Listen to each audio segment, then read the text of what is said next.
The Urban Guide is brought to you by Cocosia Artisan Chocolates in association with Higher Electronics Middle East, powered by Ambreen. Hospitality partner Le Meridien Dubai. Media partner Filmfare Middle East. Official radio partner Radio Spice 105.4. Life has many chapters. Don't get lost in the one that you are now. Because I know it's so mesmerizing that you can't stay away from the charm of it. Welcome to your dose of fun with your ride and your entertainment guide, The Urban Guide Season 2, with me, your host, Garima. Before I kickstart your weekend, tell me what comes to your head when I say the word rains, puddles, water, and of course, the paper boats floating on them. And this definitely has a connection to the first event of In the Town, as I take you to the Dubai Boat Show.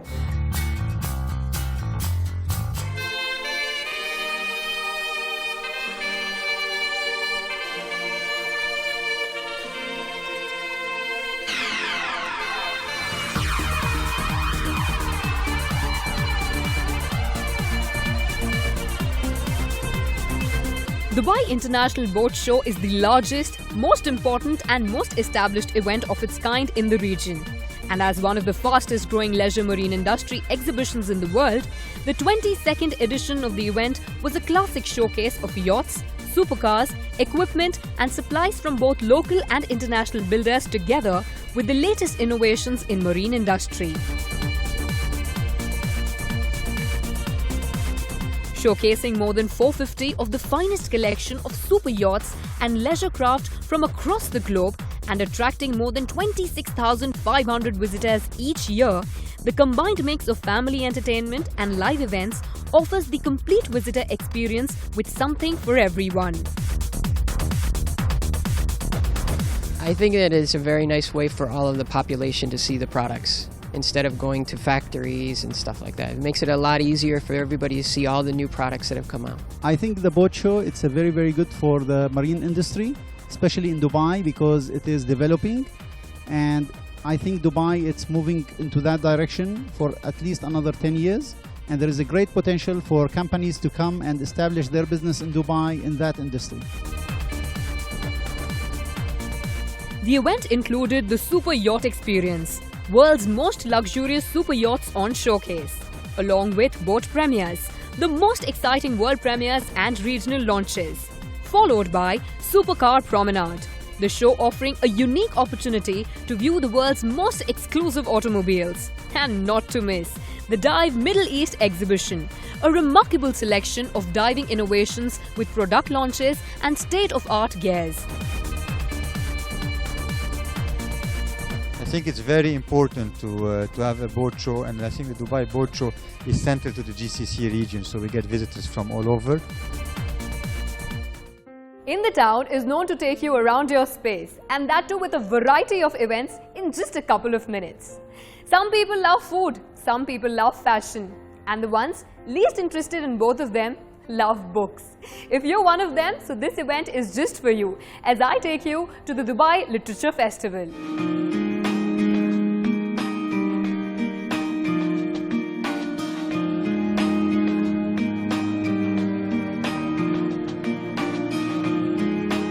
The Emirates Airline Festival of Literature is the Middle East's largest celebration of the written and spoken word, bringing people of all ages, nationalities and backgrounds together with authors from around the world to promote education, debate and above all, a love of reading and writing, in a celebratory and enjoyable way.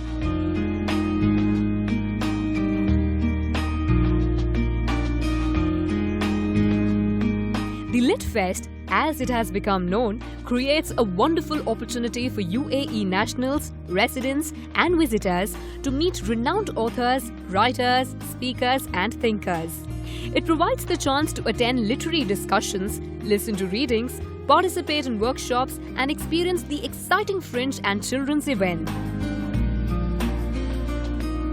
I think it's a wonderful idea and I really hope that it continues for many years. It's a really fun educational day out for children and for parents alike, and it does encourage people to read and to get in touch with authors and to see what's going on. Festivals like this give the public a great opportunity to just sort of saturate themselves in books and also in the writers of those books. I mean, there's an enduring curiosity about the people who make literature. With simultaneous translation between Arabic and English in all sessions, the LitFest strives to break down all barriers to communication. So ideas are truly shared and friendships formed, not least among the authors themselves. I wrote 2 books for children, 3 to 5 year olds, but then I discovered that I can also write for young adults, and I decided to make it a science fiction in Arabic because our youth don't have enough Arabic content, and I thought maybe science fiction would help them get in the habit of reading Arabic more. You know where are we heading up to now? Absolutely. Time for a short little break so that you come back recharged and refreshed for another ride of entertainment on the Urban Guide Season 2. Just after the break, it's such an exciting time to take you around with In the Town as you come back all recharged for more action. So ride along as we take you to another breathtaking event which will definitely sweep you off your feet.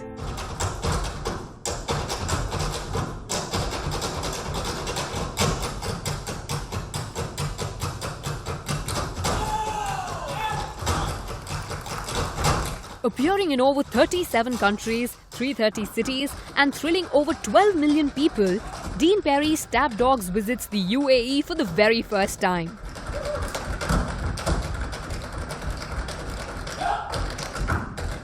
Part theatre, part rock concert and part construction site, this adrenaline-pumped cast injects raw power into an ultimate visual dance spectacular.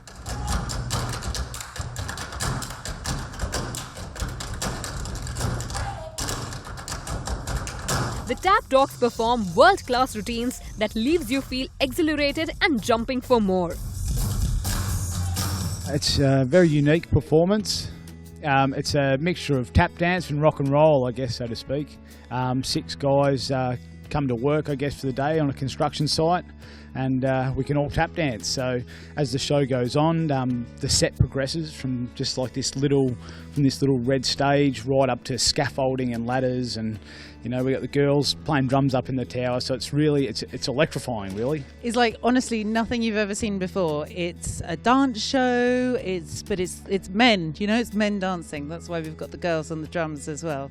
Yeah, I'd say it's a show for everyone as well, you know, young, old, people that maybe see a lot of theatre and want some sort of contemporary dance, but also for people that maybe like don't know what to expect, or they maybe don't go and see dance shows very often.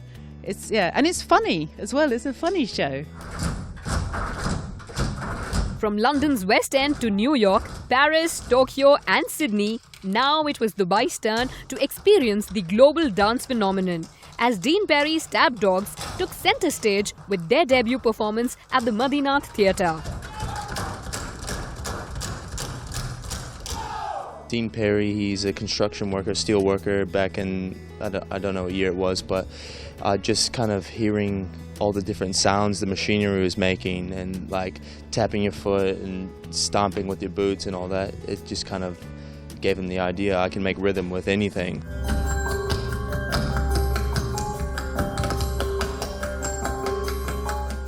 In the Town comes to an end, but there is Dream Castle awaiting you. To visit your dream space with Nicole and get some tips to deck up your space with a difference.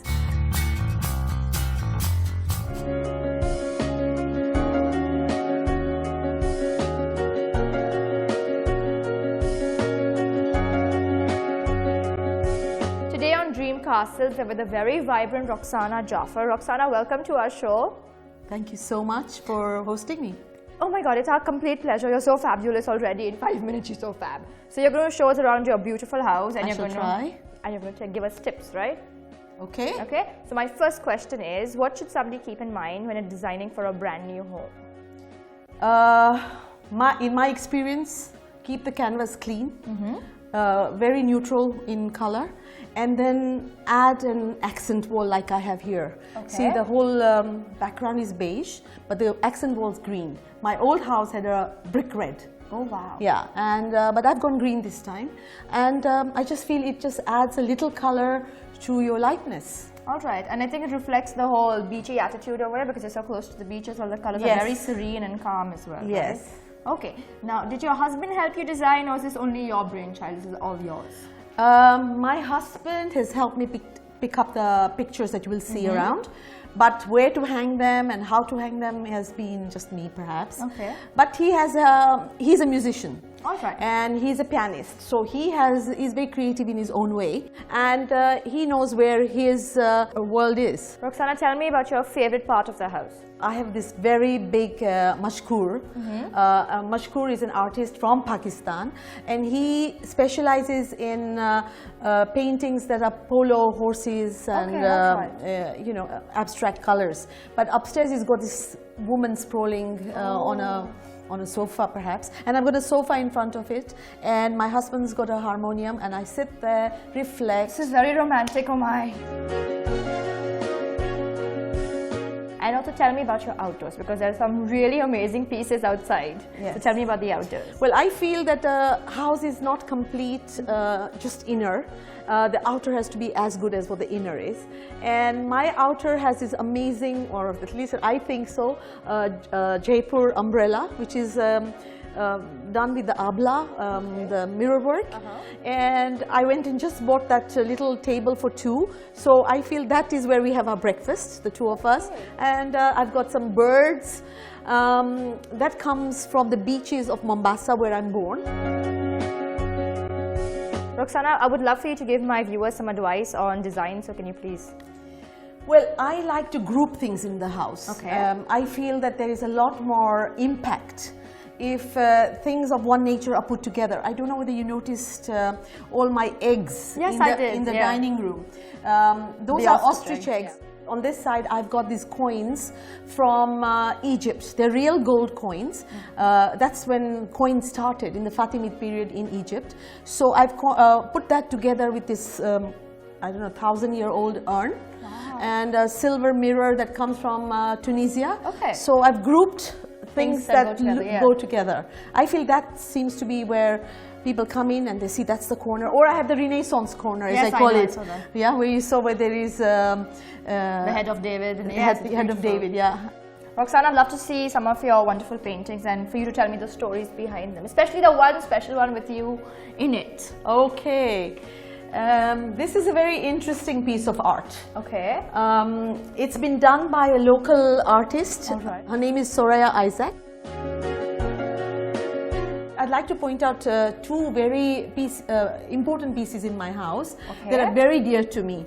This box I got from Lebanon, and it says the word Noor. All right. Noor means light, and in that is the Quran-e-Sharif.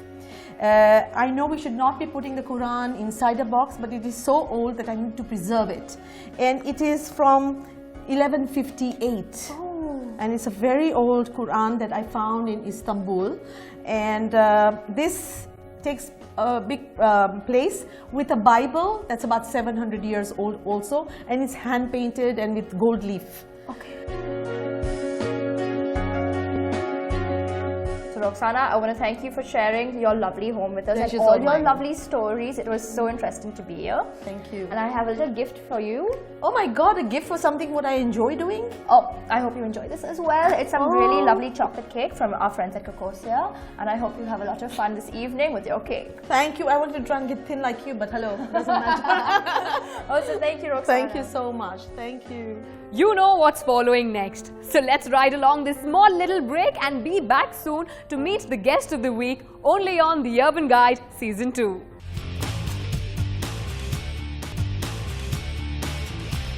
Welcome back, and welcome back to the last leg of the show wherein you get to see Nicole in conversation with the guest of the week. And this time, I just can't wait to see our guest. So let's find out together who our guest is. She has a truly beautiful and compassionate spirit. Her quiet, understanding smile is a beacon of hope to many. She believes in empowering people so that they can help themselves. Today, we are in conversation with Sahar Shaikh, who is the founder of Adopt Camp. Sahar, welcome to our show. It's a pleasure to have you today. Thank you, Nicole. It's a pleasure being here. Sahar, you've lived in so many different countries and now you're in Dubai, where your kindness has helped other people thrive. Tell me about your journey so far. It's been amazing, Nicole. It's not something, taking care of labourers in labour camps is not where I had imagined my life would lead me. But now that it has, there's no going back. This is everything for me. People often overlook labourers who are literally the spine of Dubai. What was the catalyst that made you want to improve their lives? Well, it started shortly after I just moved here from Canada. I was at a Spinneys with my big fat baby who's now 9 years old. He wasn't even a year old at the time. And we were doing just some weekly groceries, and the guy in front of me was in his uniform, and I saw him trying to pay for his lunch. Nicole, he couldn't even afford, I mean, forget dirhams, he didn't even have enough fills to pay for his lunch. And it was a tiny little bread roll and a tiny little bottle of Laban, and that was it. So I was looking at him, and I was looking at my basket of groceries, and I'm looking at him again and looking at my basket, and I was thinking, God, this is not fair, but what can I do about it? So I said to him that it's my son's first birthday, and would he please do me the honour of letting me treat him for my son's birthday? Because it's really important to not offend them. Exactly, not to shove, charity down someone's throat, but to maintain their dignity and self-respect. So it took some convincing, actually, but eventually persuaded him to let me do that. I told him, you go and you choose anything else you want, from Spinneys, anything else. All he came back with was another tiny little bottle of Arawabi strawberry milk, like another dirham. Humility and his pride really touched me. Then I told the cashiers there at the Spinneys in Dubai Marina that just remember my face, and anyone you see in the lineup with me, any worker, gardener, cleaner, anyone, just don't charge them, put it on my bill. So we started doing that, and that went on for a couple of months, and some of the men started realizing what was happening, and we became friends. So we made a date for us to go, and I took my son with me. And Nicole, the generosity of the men who had nothing blew me away. Driving away, I kept looking back, like my son was waving and they were waving, they'd all come out of the camp to wave, and I knew that I was going back to my beautiful home and my beautiful life, and they were still going to be there. And I knew that, well, I guess that was a moment where my life changed forever. I knew I couldn't just drive away. I had to come back, basically. What does your organization aim to reform in the lives of these men, many of whom are just young teenagers? Yeah, many of them are so young when they come here. Adopt a Camp, basically, we treat them like our adopted boys. I call them my boys. I have 3 sons of my own, and these boys are just an extension of my family. So the same way I care about my children, wanting the best for them education-wise, the best for them health-wise, the best for them emotionally-wise, is exactly what we try to do for our men too.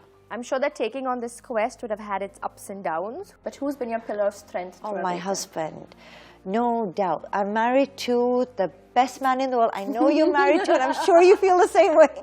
But my husband is an angel. He's been my best friend for life. He's we've married 13 years, and each year just keeps getting better. He's my support. He's not involved in Adopt a Camp's day-to-day runnings or anything, but he's my pillar of strength. And he keeps you going. He keeps me going. Do you believe in karma? What you sow is what you reap? Definitely. I've seen my parents' example my whole lives, that they were the most giving, kind people ever. And I was lucky enough to marry into a family where I see the same principles being exemplified by my mother-in-law too. How do you juggle being a wife, a mother of 4, and the aspirations of your organization? It's really hard, Nicole. There's no easy answer to that. It's a constant struggle. And I think being a working mother, the guilt is what eats me up. When I'm at the camps, I feel that usually my kids come with me, but I feel that, I should have been doing this with my children. I should have been doing that with my children. Like that. I guess so. I've heard that from a lot. They've told me don't beat yourself up too much because every mum feels that way. But when I'm at home, I'm like, oh, mera wo wala bacha at that camp, he needs me, and this wala bacha, he's got his dental appointment. I got to quickly rush to take him, and they're all the guys at the camps of my bacha. So how sweet. How lovely. They must adore you. What is the most rewarding part of being involved in charity work like this? I guess feedback from the guys and their families. Because we don't just take care of the men in the camps here, we take care of their families back home and their villages back home too. So everything from medical operations for their parents, their siblings, their children, their partners, education for their children, paying for their school fees for their kids back home, etc., etc. Microfinancing, we have a microloan program, so we give them financing for guys who've returned home and want to set up their own business that they can get up on their own feet, and then hence they'll be able to support their families better and their communities better. So it's kind of this ever-expanding circle of care, which is beautiful. How can people volunteer with a doctor camp? That's so sweet. Thank you for asking. We post volunteer opportunities as and when they arise on Adopt a Camp's Facebook page. Okay. So we have the website, and then we have the Facebook page, which is Adopt a Camp, which is more, interactive and stuff, and constant postings on there. So if there's anything which fits in with someone's schedule or something that they feel particularly interested in, they can just respond to the posting, and we'd be delighted to have them be a part of it. Sahar, thank you so much for being on our show. It was a pleasure having you. You were fabulous. It was lovely to meet you. The feeling's completely mutual. I hope you had fun. I had a really good time. Thanks, Nicole. You made this very easy. The beauty of life does not depend on how happy you are, but how happy others can be because of you. So let's be the reason for the smile on each other's face. And on that beautiful note, it's time to take your leave, because we have to be back right here next week on your entertainment ride, The Urban Guide Season 2. With me, your host, Garima.